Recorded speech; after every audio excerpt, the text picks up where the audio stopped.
Hello everyone आपण समस्त को आमर यूट्यूब चैनल फ्रेश ओडिशा को मु स्वागत जनाऊँगी। आज वीडियो रे आमे पढ़िबा अष्टम श्रेणी साहित्य बहिर षष्ठ अध्याय एबे मध्य बंचिछि। तो चलंतु स्टार्ट करिबा पाठटी को डिटेल्स रे पढ़ी नेबा। समस्त की रिक्वेस्ट है समस्ते शेष पर्यंत देखिए एवं आम चैनल रे जो माने भी नुआ अछंती समस्ते हमर व्हाट्सएप ग्रुप रे जॉइन हो जाओ एथ क्लास व्हाट्सएप ग्रुप रे सेठा तुमको इंपोर्टेंट क्वेश्चन एमसीक्यू এই ପାଠର ତମର क्वेश्चन आंसर गुड़िक जो पीडीएफ गुड़िक सब सेटार ही अपडेट मिल ठीक अच्छे तेणुक सेठार समस्ते जॉइन हो जाओ लिंक कौट मिल ये वीडियोर डिस्क्रिप्शन बॉक्स में मिल पे लिंक को क्लिक कर समस्ते जॉइन हो जाओ। चलतु डेरी करवानी स्टार्ट करनेबा एबे मध्य बंचिछि ताकू लिखिछथि के गोदावरीश महापात्र लिखिछथि एबे मध्य बंचिछि। देखो कौन कहते एथरे बेणुधर कौन करिवो ठीक करि परिला नाही बेणुधर कौन करिवो किसी ठीक करि परिला नाही जेतेबेले गां जाक लोक बाहरी साहाय्य केन्द्र को साहाय्य पाई बेणुधर पिंडारे तुनी होई ठिया होइଥାଏ। बेणुधर बोली जने व्यक्ति अछि लोकर गां लोक माने कोन बाहरी साहाय्य केन्द्र पे साहाय्य पाई किंतु बेणुधर तांको पिंडारे तुनीकिरी ठिया होइछि। भाबे एते लोक जाउछंती समस्तक आगरे मु हाथ पतई ठिया होई मागिबाटा सुंदर हेबो नाही से कहते समस्ते जाउछंती एते लोक आगरे मु हाथ पकेगिरी मागिबाटा सुंदर हेबो नाही बोली के भाबुछि बेणुधर भाबुछि। ଯେଉଁ ଦିନ କେହି ଯାଆନ୍ତି ନାହିଁ ସେଇଦିନ ବେଣୁଧର କାନ୍ଥରେ ଲଟକାଇଥିବା ଚିରା जो କାମିଜଟାକୁ ଦେହରେ ଗଳାଇ ଦେଇ ଖୁବ୍ ସାହସରେ ଦାଣ୍ଡକୁ ବାହାରି ପଡେ। ପିଲାମାନେ ଯେଉଁ ଦିନ କେହି ଯାଆନ୍ତି ନାହିଁ ପିଲାମାନେ ସେଇଦିନ ବେଣୁଧର କଣ କରେ କାନ୍ଥରେ ଗୋଟେ ଲଟକାଇଥିବା ଚିରା କାମିଜଟାକୁ ଦେହରେ ଲଗାଇକିରି ଗଳାଇ ଦେଇକିରି ଖୁବ୍ ସାହସରେ ସେ ଦାଣ୍ଡକୁ ବାହାରି ପଡେ। ଦାଣ୍ଡେ ଡେଇଁ ବିଲ ପଡ଼ିଆ ଡେଇଁ ଯେତେବେଳେ ସେ ବଡ଼ ବରଗଛ ମୂଳରେ ପହଞ୍ଚେ ଟିକେ ବସି ପଡେ। ଗୋଟେ ବଡ଼ ବରଗଛ ଟିକେ ଅଛି ସେଇଠି କଣ କରେ ଟିକେ ବସି ପଡିଥାଏ। ଶ୍ୟାମଳ ପତ୍ର ଗହର ତଳେ ଶୀତଳ ପବନ ଟିକେ ପାଇଁ ସେ ଆଖି ବୁଜି ଅନେକ ଭାବେ ଭାବେ ସେ ଯିବ କେନ୍ଦ୍ର ଦୁଆରେ ଠିଆ ହେବ। କିପରି ଠିଆ ହେବ? ହାତ ଯୋଡ଼ିବନି ନା ହାତ ଦୁଇଟାକୁ ଦୁଇ ପାଖକୁ ଝୁଲାଇ ରଖିବ। ମୁଣ୍ଡ ଟିକିଏ ନୁଆଇବ ନା ମୁଣ୍ଡକୁ ବୀର ପରି ସିଧା ରଖି ଠିଆ ହେବ। ହସିବ ନା ଦୁଃଖରେ ମୁହଁ ଶୁକାଇ ଚାହିଁବ। କଣ କରିବ କିଛି ସେ ସ୍ଥିର କରିପାରେ ନାହିଁ। ବିଚାରେ ସେଠି ଯେ ଥିବେ ଯେବେ ଲୋକ ଚିହ୍ନା ଲୋକ ହୋଇଥିବେ ତେବେ କଣ କରିବାକୁ ହେବ सी एसब जिनस पिला माने भाबुची गले केमती मागिबी हाथ जोड़ी ना सीधा होई छिड़ा हेबी ना मुंड टेकी छिड़ा हेबो एसब भीतर चिन्हा लोक थिले कौन करबी से सब भाबुची पिला माने। बसी बसी बिचारी सूर्य मुंड ऊपर को उठे पिला माने तार भावना शेष हुए नाही। से जनशून्य बिलमाल भितरे गछ डाल रे जेतेबेले दुईटा गुंडुची मूषा चेंचा शब्द करी ए डालरू से डालकू थांती किंबा कुआ कोइली राबी उठंती से आंठू ऊपर मुंड उठाई आखि फिटाए किंतु देखे से नीतिदिनिया संसार ताहारी आगे अच्छी दूरर मरीचिका पानी परी भासी जाए तार आशा ठीक से परी दूर को बही जाए। मुह बुलाई देखे दूर रे गछ गहलर सिराई गाँ जितेबाला तार से आखिटी खोलुची निदटी भांगी से सही संसार को ही देखुची। से गोटे चाल उपरे गोटे जातीय पताका अच्छी ताहार तले स्वेच्छासेवक देश सेवक मातृपूजक जननायक दरिद्रर साथी जे कहीं चाउल धरी बांटिबाकू बसिथिबे बोली से मने करुची। ठीक अछि अन्य आड़े मुह बुलाई देखे जे सेही परी गुड़ाए गछ गहଳରେ पागल पड़ा अछि सेही परी ताहारी भितर गोटे छोट चाल घर अच्छी सेही चाल घर भितर केतोटी प्राणी अछंती काहा पेटर अन्न नाही कि काहा मुहरे हस मध्य नाही। दिने नुहे दुई दिन नुहे 5 दिन है से कुड़िया तले चुली जली नाही से भितरे अईठा भी पड़ी नाही। ए कथा भाबिला बेले से पुणी आखि बुझी दिए मात्र निज भीतर से देखे आउ गोटे जगत पुनर्बार एक कथा से देखिला समय आउ सी आखि बुझी दउची एवं आखि बुझी आउ गोटे पुनर्बार जगत देखा सृष्टि करुची पिला माने बुझिल कि सुंदर कि जीवनमय जगत से भितरे बेणुधर बोली 17 वर्षर युवक केते खेलिला केते हसिला केते नाची नचैला से गला घर छाड़ी पाठ पढ़िबाकू जोठारे देवता मनीषर साक्षी सेठारे से पाठ पढ़िला आस पढ़ी पढ़ी से भाबिला से जागिब देश को जगाइब बुझिल। बहुत सुंदर कहानी पिला माने बुझिबाकू चेष्टा कर। बेणुधर आखि फिटाइला बेणुधर कौन आखि फिटाइला ସେ ଦେଖିଲା ପୁଣି ସେଇ ଆଖି ଆଗରେ ପୁରୁଣା ସଂସାର ହିଁ ଅଛି। ଆଖି ବନ୍ଦ କରୁଛି, ସେ ଗୋଟେ ଅଲଗା ଜଗତକୁ ଚାଲି ଯାଉଛି। ଯେତେବେଳେ ଆଖି ଫିଟଉଛି ପୁଣି ଥରେ ସେଇ ସଂସାରଟିକୁ ହିଁ ଦେଖୁଛି। ସେଇ ଭଙ୍ଗାରୁଜା ସଂସାର ଭିତରେ ତାର ପାଠ ପଢା ଅକାଳରେ ଶେଷ ହୋଇଛି। ସେଇ ନିରୀହ ସଂସାର ଭିତରେ ତାର ଆଶାର ଝରଣା ଶୁଖି ଆସିଛି, ପ୍ରାଣର ରସ ମରିଯାଇଛି। ସେ ଆସିଛି ଭିକ ମାଗି କେତୋଟି ପ୍ରାଣୀଙ୍କୁ ପୋଷିବ ବୋଲି। ସେ କଣ ପାଇଁ ଆସିଛି? କେତେଟା ଭିକ ମାଗି ପ୍ରାଣୀଙ୍କୁ ପୋଷିବ ବୋଲି ଆସିଛି। ବେଣୁଧର ପାରିଲା ନାହିଁ। ବରଗଛ ମୂଳେ ଠିଆ ହୋଇ ମୁହଁ ବୁଲେଇଲା ଗାଁ ଆଡକୁ। ବେଣୁଧର କଣ ପାରିଲା ନାହିଁ ଏବଂ ବରଗଛ ମୂଳରେ ଠିଆ ହୋଇ ମୁହଁ ବୁଲିଲା ପୁନର୍ବାର ସେଇ ଗାଁ ଆଡକୁ। ଭାବିଲା, ନା, ମୁଁ ଏପରି ଭାବରେ ଯାଇ ଭିକ ମାଗିବାଟା ସୁନ୍ଦର ହେବ ନାହିଁ। କେହି ଯେତେବେଳେ ଯାଉନାହାନ୍ତି, ମୁଁ ଏକାକୀ ଗଲେ ସେମାନେ ମନେ କରିବେ କଣ? ବରଂ ଗହଳି ଭିତରେ ପଶି କାନି ପକେଇ ମାଗିଦେଲେ ଚଳିପାରେ ବୋଲି କହୁଛି।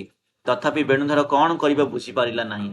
ଦିନେ ଗଲା, 2 ଦିନ ଗଲା, 4 ଦିନ ଗଲା, 8 ଦିନ ମଧ୍ୟ ସେପରି ବିତି ଯାଇଛି। ଦିନେ ସତ ଅବା ପାଣି ପରି ବହିଗଲା। ସେ ଦେଖିଲା ସେଇ ସୁଅରେ ତା ନିଜ ଗାଁର ଶହଶହ ପ୍ରାଣୀ ଭାସି ଯାଉଛନ୍ତି। ପେଟ ଦେଖାଇ, କଙ୍କାଳ ଦେଖାଇ, କାନି ଦେଖାଇ ଯାଇ ଲାଗିଛନ୍ତି ସିରେଇ ଗାଁର ଚାଉଳ ବଣ୍ଟା କେନ୍ଦ୍ର ଦୁଆରେ। ଠିକ ଅଛି, ସେ ଦେଖିଲା କି ସେ ଯୋଉ ସୁଅରେ ତା ନିଜର ଗାଁର ସହସ୍ର ପ୍ରାଣୀ ଭାସିଛନ୍ତି। ଭାସି ଭାସି ପେଟ ଦେଖାଇକରି, କଙ୍କାଳ ଦେଖାଇ, କାନି ଦେଖାଇ ଯାଇଛନ୍ତି। କଣ ଲାଗିଛନ୍ତି? ସିରେଇ ଗାଁର ଚାଉଳ ବଣ୍ଟା କେନ୍ଦ୍ର ଦ୍ୱାରରେ ଲାଗି ପଡିଛନ୍ତି। ଯାହା ପାଉଛନ୍ତି ମୁଠାଏ ତା ସିଝେଇ ଖାଇବାକୁ ଦରକାର ପଡୁନାହିଁ। ଖରାବେଳେ ତଳ ତାତି କି ଉପର ତାତି ଭିତରେ ମଝିରେ ପେଟ ଖାଚ ଖଣ୍ଡ ତାତି ଉଠୁଛି, ଯାହା ସେମାନେ ସମ୍ଭାଳି ନ ପାରି ମୁଠା ମୁଠା ଚାଉଳ ବ୍ୟାକୁଳ ଭାବରେ ପାଟିରେ ଭରି ଦେଉଛନ୍ତି। ବେଣୁଧର ଘରକୁ ଫେରି ଆସିଲା। କଣ? ବେଣୁଧର ପୁନର୍ବାର ଘରକୁ ଫେରିଆଲା।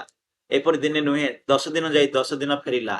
ସବୁ କଥାର ସୀମା ଅଛି, ମାତ୍ର ବେଣୁଧରର କଥା ସୀମା ପାର ହୋଇଗଲା। ବେଣୁଧରର କଥାରେ କଣ ସୀମା ପାର ହୋଇଲା।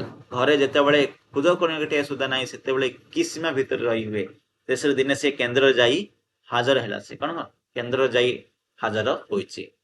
ସେ କଣ କରୁଥିଲା? ଡେଲି ଯାଉଥିଲା, କିନ୍ତୁ କେନ୍ଦ୍ରକୁ ଯାଉନଥିଲା, ଫେରିକିରି ପଳେଇ ଆସୁଥିଲା। ଶେଷରେ ଯେତେବେଳେ ଅତ୍ୟଧିକ ହୋଇଗଲା, ସେତେବେଳେ ସେ ଗଲା। ସିରେଇ ଗାଁର ସାହାଯ୍ୟ କେନ୍ଦ୍ର ଦୁର୍ଭିକ୍ଷ ରାକ୍ଷସର ତାହା ଗୋଟିଏ ବିରାଟ ଯାଦୁଘର। ଯେଉଁ ଦେଶରେ ଯୁଗ ଯୁଗ ଧରି ବିରାଟ ପଥର ସ୍ତୂପ ଉପରେ ପତିତ ପାବନା ଉଡୁଛି, ସେଇ ଦେଶର ଲକ୍ଷ ଲକ୍ଷ ନରନାରୀଙ୍କ ବିକଳ ଧ୍ୱନି ସେତେବେଳେ ସେଠି ସିରେଇର ପ୍ରତିଧ୍ୱନି ହେଉଥିଲା। ଯେଉଁ ଦେଶର ମଣିଷର ସାକ୍ଷୀ ରୂପେ ସ୍ୱୟଂ ଦେବତା ବାଟ ଚାଲି ଆସିଥିଲେ ବୋଲି କଥା ଅଛି, ଦୁଃଖ ଦାରିଦ୍ର୍ୟର ସାକ୍ଷ୍ୟ ନେବା ପାଇଁ ସେଇ ଭୂମିର ପରମ ସନ୍ନ୍ୟାସୀ ଉତ୍କଳମଣି ସେଇଠାରେ ଉପସ୍ଥିତ ଥିଲେ। କିଏ ଥିଲେ? ସେଇ ଦେଶର ପରମ ସନ୍ନ୍ୟାସୀ ଉତ୍କଳମଣି ସେଠାରେ ଉପସ୍ଥିତ ଥିଲେ। ସେତେବେଳେ ସିରେଇ ଗୋଟେ ବିରାଟ ମଶାଣୀ କହିଲେ ଚଳେ। ସେତେବେଳେ ସିରେଇଟି ଗୋଟିଏ ବିରାଟ ମଶାଣୀ ବୋଲି କହିଲେ ଚଳେ। ଦରମଣା ମଣିଷ ଗୁଡିକ ସେଠାରେ ମରିବେ କି ଜୀଇବେ ଠିକ କରିପାରୁନଥିଲେ। ସେଠାରେ ଏତେ ବିକଳ ଥିଲା, ଏତେ ଦରିଦ୍ର ଥିଲା, ତ ସେମାନେ ଠିକ କରିପାରୁନଥିଲେ ମରିବେ କି ବଞ୍ଚିବେ। କାହା ଆଖିରେ ଜ୍ୟୋତି ନଥିଲା, କାହା ମୁହଁରେ ହସ ନଥିଲା, କାହା ପାଦରେ ବଳ ନଥିଲା, କାହା ପେଟରେ ଅନ୍ନ ନଥିଲା, କି କାହା କଟିରେ କନ୍ୟା ନଥିଲା। ଥିଲା କେବଳ ସମସ୍ତଙ୍କର କଣ୍ଠରେ ବିକଟ ସ୍ୱର। ସମସ୍ତେ କହୁଥିଲେ ଦିଅ ଦିଅ ଦିଅ। ବେଣୁଧର ସେଇ ଭିତରେ ଯାଇ ଠିଆ ହେଲା। ସେ ଶବ୍ଦ ଶୁଣି ତାର କାନ ତାବଦା ପଡିଗଲା। ବେଣୁଧରଟି ସେଠି ଯାଇ ଠିଆ ହଉଛି, ଆଉ ତା ଶବ୍ଦ ଶୁଣି କନଟି ସ୍ତବ୍ଧ ପଡିଯାଇଛି। ସେ ଦୁଃଖ ଦେଖି ତା ଆଖିରେ ଜାଜଲ୍ୟ ଦୁଶିଲା। ସେ ସେଇ ଭିତରେ ଜଣେ ହୋଇ ଠିଆ ହୋଇଥିବାକୁ ଇଚ୍ଛା କଲା ନାହିଁ। ମନ କଲା ଲୋକଲୋଚନ ଆଗୋଚରରେ କେଉଁଠି ସେ ମିଶି ଯାଆନ୍ତା କି? କେଉଁଠି ସେ ଆପଣ ମୁହଁଟା ଲୁଚେଇ ଦେଇ ପାରିଥାନ୍ତା କି? କେଉଁଠି ନିଜକୁ ହରାଇ ପାଗଳ ହୋଇଯାଇଥାନ୍ତା କି ବୋଲି ସିଏ ନିଜ ନିଜ ମନରେ ବିଚାର କରୁଛି। ସେ ପଛକୁ ଘୁଞ୍ଚି ଆସିଲା। କାହାର ସ୍ନେହ ପାଳିତ ଗୋଟିଏ ବରଗଛ ମୂଳେ ପଥର ଉପରେ ବସି ପଡି ଖାଲି ଦେଖିଲା। ତାକୁ ଦିଶିଲା ଗୋଟିଏ ପ୍ରାଚୀନ ବିରାଟ ଜାତି ହଠାତ୍ କିପରି ଭିକାରୀ ପାଲଟିଗଲା। ସେ କଣ ହେଲା? ପଛକୁ ପୁନର୍ବାର ଫେରି ଆସିଛି। ଗୋଟିଏ ଗଛ ମୂଳେ ବସି ପଡିଲା ଏବଂ ଦେଖିଲା ଯେ ଗୋଟିଏ ପ୍ରାଚୀନ ବିରାଟ ଜାତିଟେ ହଠାତ୍ କିପରି ଭିକାରୀ ପାଲଟିଗଲା। ଜୀବନ ଥାଉ ଥାଉ ଜାତିଟା କିପରି ଅପମାନ ବରଣ କରିନେଲା। ଚାହୁଁ ଚାହୁଁ ବାଟ କିପରି ଭୁଲି ଆସିଲା, ସେ ସବୁ ଦେଖୁଛି। ତାକୁ ଦିଶିଲା ଏହିପରି ଏକ ପ୍ରଭାତ ଅବସରରେ ସେ ପାଠ ପଢିଥିଲା। ଚିରଶ୍ୟାମଳ ବକୁଳ ଛୁରୀ ଅନାସ ମୂଳେ ଶହ ଶହ ତରୁଣ ପ୍ରାଣରେ ଯେଉଁ ଶିକ୍ଷାର ମଞ୍ଜି ପୋତା ଯାଇଥିଲା, ତାହା କଣ ଶେଷକୁ ବଢି ଉଠିଲା ଏଇ ଭିକ ମାଗିବା ପାଇଁ? ବେଣୁଧର କଣ ଶେଷରେ ଏଇଆ ହେବ ବୋଲି ସେ ବହି ଧରିଥିଲା? ବେଣୁଧର କହୁଛି, ମୁଁ ବହି ଏଥିପାଇଁ ଧରିଥିଲି ଶେଷରେ ଭିକ ମାଗିବା ପାଇଁ। ବେଣୁଧର ସେଠି ଅଛି କି ନାହିଁ ବୁଝିପାରିଲା ନାହିଁ। ସେ ନିଜକୁ ଖୋଜିଲା। ତାର ଆଖି ରହିଲା ଭିତରେ, ତାର ମନ ରହିଲା ଭିତରେ, ତାର ଭାବନା ରହିଲା ଭିତରେ। ତାର ଶରୀରଟା କେବଳ ସିରେଇ ଗାଁରେ ଏକ ଗଛ ମୂଳରେ ଥିଲା। ଚାଉଳ ଧରି ଲୋକେ ଫେରି ଚାଲିଛନ୍ତି। ଗହଳି କ୍ରମେ ଭାଜି ଆସୁଛି, ଖରା କ୍ରମେ ମାଡ଼ି ଆସୁଛି, କିନ୍ତୁ ବେଣୁଧର ନିଜକୁ ହରେଇ ଗଛ ମୂଳେ ହିଁ ବସିଛି। ତାପରେ କଣ ଅଛି, ଝାଞ୍ଜି ପବନ ସ୍ପର୍ଶ କିମ୍ବା କପାତର କରୁଣ ଧ୍ୱନି ବେଣୁଧର ମୋହ ଭାଙ୍ଗି ପାରିଲା ନାହିଁ। ଏ ଝାଞ୍ଜି ପବନର ସ୍ପର୍ଶଟି, କପାତର କରୁଣ ଧ୍ୱନିଟି ବେଣୁଧରର ମୋହଟିକୁ ଭାଙ୍ଗି ପାରିଲା ନାହିଁ। ଗଛଟା ଯେପରି କାହାକୁ କିଛି ନ କହି ଅନେକ ଦିନ ଠାରୁ ଠିଆ ହୋଇଛି, ତାହାରି ତଳେ ବେଣୁଧର କାହାକୁ କିଛି ନ ମାଗି ସକାଳ ପହରୁ ବସିଛି। ତା ଆଗରେ ଗୋଟିଏ ପ୍ରଶ୍ନ ହେଲା, ବାବୁ ତୋ ଗାଁ କଣ? ତା ଆଗରେ ଗୋଟିଏ ପ୍ରଶ୍ନ ହେଲା, ବାବୁ ତୋ ଗାଁ ବୋଲି କିଏ ଗୋଟେ ତାକୁ ପଚାରିଥିଲା। 10-5 ଥର ଏପରି ପଚାରିବା ପରେ ବେଣୁଧର ମୁହଁ ଟିକିଏ ଚାହିଁଲା। ସତେ ଯେପରି କୋଣାର୍କର ଗୋଟେ ପଥର ମୂର୍ତ୍ତି କେତେ ଯୁଗ ହେଲା ପାଣି ପବନ ଖରାତରା ସହି ପଡି ରହିଥିଲା। ହଠାତ୍ କାହାର ଡାକରେ ସେ ତାର ଜଳପିଣ୍ଡରେ ପ୍ରାଣ ସଞ୍ଚାର କଲା ବୋଲି ଏପରି ଲାଗିଲା ତାକୁ। ସେଇ ଗଛ ମୂଳରେ ପଡି ରହିଛି, ସେତେବେଳେ ତାକୁ କେହି ଜଣେ ଡାକରା ଦଉଛି, ବାବୁ ତୋର ଗାଁ ବୋଲି ଡାକରା ଦଉଛି। ବାରମ୍ବାର କହିବା ସତ୍ତ୍ୱେ ମଧ୍ୟ ସେ ଚାହିଁନଥିଲା, କିନ୍ତୁ ବହୁ ସମୟ 10-5 ଥର ଏପରି ପଚାରିବା ପରେ ମୁହଁ ଟେକିଲା। ଏବଂ ସେଇ ଯୋଉ ଚାହାଣୀଟି ଥିଲା କିପରି ଥିଲା, ଗୋଟିଏ କୋଣାର୍କର ପଥର ମୂର୍ତ୍ତି କେତେ ଯୁଗ ହେଲା ପାଣି ପବନ ଖରା ଖାଇ ତଳେ ପଡି ରହିଥିବା ଭଳି ସେଇପରି ଭାବରେ ଥିଲା। ପୁଣି ତାକୁ ପଚାରିଲା, ତୋର ଗାଁ କେଉଁଠି ବାବୁ, ଚାଉଳ ନେଇଛୁ? ବେଣୁଧର ସେଇପରି ଚାହିଁ ରହିଲା। ବେଣୁଧର କଣ ସେଇପରି ଚାହିଁ ରହିଲା। ତାପରେ ପ୍ରଶ୍ନ ପଚାରୁଥିବା ବ୍ୟକ୍ତି ଧୀରେ ଧୀରେ ତା ପାଖକୁ ଆସି ଲାଗିଲେ। ଗୋଟିଏ ଶୀତଳ କୋମଳ ହାତରେ ସ୍ପର୍ଶ କରି ପିଠିରେ ଲାଗିଲା। ପିଠିର କାମିଜ ଦେହର ଚର୍ମ ଓ ଚର୍ମ ତଳେ ରକ୍ତ ମାଂସ ହାଡ଼ ଭେଦ କରି ସତେଅବା ସେଇ ସ୍ପର୍ଶ ବେଣୁଧରର କେଉଁ ଅନ୍ତର ଭିତରେ ବାଜିଲା। ତାର ଦେହ ଶୀତେଇ ଉଠିଲା, ତାର ଆଖିପତା ଥରିଲା, ଆଖି କ୍ରମେ ଓଦା ହୋଇ ଆସିଲା। ତାପରେ 2 ଟପା ଲୁହ ନିଗିଡ ତଳେ ପଡିଗଲା। ସେ କଣ କହିବ ବୋଲି ଚେଷ୍ଟା କଲା, ଓଠ କଣ ଥରି ଆସିଲା। ସେଇ ସମୟରେ କଣ ହେଇଛି, ତାକୁ ଯୋଉ ମେହସୁସ ହୋଇଛି, ତାକୁ ଯୋଉ ଅନୁଭବ ହୋଇଛି, ସେଇଟା ଏଇଟେ ବର୍ଣ୍ଣନା କରାଯାଇଛି ପିଲାମାନେ। ତାର ଆଖିରେ ଲୁହ ଗଡି ପଡିଛି। ଗୋଟେ ବହୁତ ସେ ଯୋଉ କହିଲେ ଚଳେ ପିଲାମାନେ, ତା ରକ୍ତ ଚର୍ମ ମାଂସ ଭେଦ କରି ଗୋଟେ ସ୍ପର୍ଶ କଲା ଭଳି ଲାଗିଲା ଯେତେବେଳେ ସେ ତା ପିଠିକୁ ପଚାରିଲେ। ଠିକ ଅଛି, ସେ ବ୍ୟକ୍ତିଟି କଣ ପଚାରୁଛନ୍ତି? ସେ ବ୍ୟକ୍ତିଟି ପଚାରୁଛନ୍ତି, ଚାଉଳ ନେଇଛୁ ବାବୁ? ନା। ଏତିକି କେବଳ ସେ କହିଲା। ନେବୁ? ନା, ମୁଁ ନେବାକୁ ଆସିନାହିଁ। ଆଉ ତେବେ? ବେଣୁଧର ଆଉ ସମ୍ଭାଳି ପାରିଲା ନାହିଁ, ଭୋ କରି କାନ୍ଦି ଉଠିଲା। ଏତିକି କହିଲା, ଏଇପରି ଗଛ ମୂଳେ ଏଇ ଚରଣ ତଳେ ପରା ବସି କଥା ଶୁଣୁଥିଲି। ଜୀବନ ଥିଲେ ଭାଇ ପାତିବା ନାହିଁ ହାତ, ମଣିଷ ପରି ଦିନେ ମଣିଷ ହୋଇବ ତ।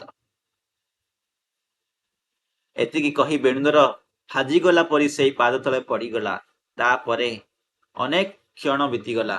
ବସି ପଡିଥିବା ବେଣୁଧରର ମୁଣ୍ଡରେ ହାତ ଦେଇ ସେଇ ଶାନ୍ତ ଉଦାର ମହାପୁରୁଷ ଦୂରରେ, ଖୁବ୍ ଦୂରରେ, ସୁଦୂର ଦିଗ୍ବଳୟ ସୀମାରେ ଚକ୍ଷୁ ସ୍ଥିର ରଖି ଅନେକ କ୍ଷଣ ଠିଆ ହେଲେ। 2 ଧାର ଅଶ୍ରୁ ତାଙ୍କର କୃଷ୍ଣ ଜଳ ଶ୍ମଶ୍ରୁମଣ୍ଡଳରୁ ବିନ୍ଦୁ ବିନ୍ଦୁ ହୋଇ ଆସୁଥିଲା।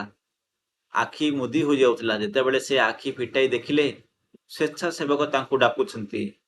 ବେଣୁଧର ପଥର ପରି ତଳେ ପଡିଛି। ତାଙ୍କ ମୁହଁରେ ପଦେ କଥା ବାହାରିଲା, ଏ ଜାତି ଏବେ ମଧ୍ୟ ବଞ୍ଚିଛି।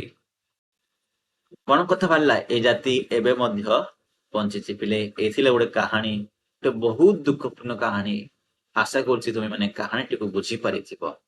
ସାହିତ୍ୟ ଆମେ ପଢୁ କାହିଁକି ପିଲାମାନେ? କିଛିଟା ଜିନିଷ ଆମେ ବୁଝିବା ପାଇଁ ସାହିତ୍ୟକୁ ପଢୁ। ସାହିତ୍ୟ ସବୁବେଳେ ବାସ୍ତବ ତାହା କହିହବ ନାହିଁ, କିନ୍ତୁ ସାହିତ୍ୟରୁ ଆମକୁ ଅନେକ ଜିନିଷ ଜୀବନ ଜୀଇବାର ଶକ୍ତି ଦିଏ, ଜୀବନର ମହତ୍ଵ ବୁଝାଏ, ଭୁଲ ବାଟକୁ ଯିବାକୁ ଦିଏ ନାହିଁ। ତାହା ହିଁ ସାହିତ୍ୟରୁ ଆମେ ଶିଖିଥାଉ। ତେଣୁକରି ଆମେ ସାହିତ୍ୟ ପଢିଥାଏ। ତେଣୁକରି ଆମେ ସାହିତ୍ୟ ପଢିବାର ଆବଶ୍ୟକ ରହିଛି।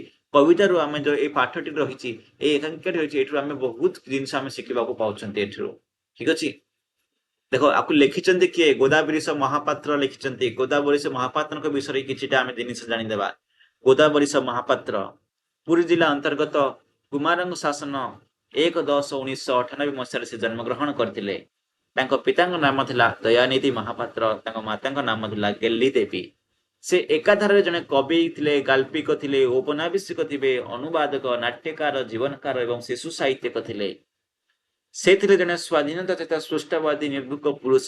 ସତ୍ୟବାଦୀ ଆଦର୍ଶରେ ଅନୁପ୍ରାଣିତ ତାଙ୍କର ଗାଳ୍ପିକ ଆତ୍ମସ୍ପନ୍ଦନକୁ ବିଚାରକୁ ଆଦର୍ଶ କରିପାରିଥିଲା।